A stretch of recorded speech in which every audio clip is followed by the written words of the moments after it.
Madaxda laamaha amniga Mareykanka iyo UK ayaa si aan horey looga baran oo wadajir ah uga hadlay waxa ay ku tilmaameen khatar dhinacyo badan leh oo kaga imaanaysa Shiinaha.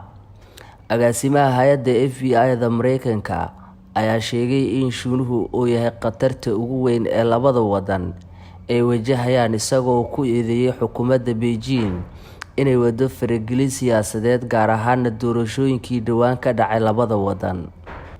Ken McCallum oo ah madaxa hay'adda MI5 ee UK ayaa sheegay in 3 sano ee la soo dhaafay ay laabeen ka hortagga falalka Shiinuhu uu ka wado labadaasi wadan.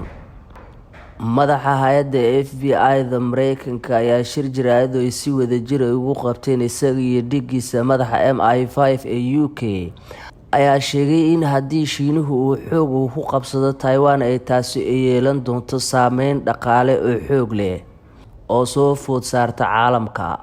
Taliyayaasha labada hay'adood ayaa ugu digay ganacsatada iyo aqoon-yahanada dalalkooda khatarta ugu imaan karta Shiinaha, iyagoo ku eedeeyay xukuumadda Beijing inay xaddo fekerka iyo tiknoolajiyadda caalamka.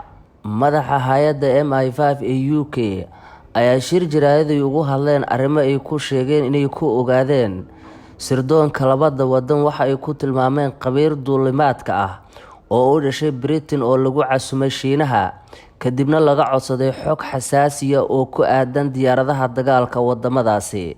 Agaasimaha FBI-da Mareykanka ayaa sheegay in dowladda Shiinuhu ay si toos ah u faragelisay doorashooyinkii xubnaha Koongareeska ee dhawaan ka dhacay New York. Madaxa FBI-da Mareykanka ayaa sheegay in Shiinuhu cashiro badan uu ka qaatay colaadaha ka dhaca dalka Ukraine.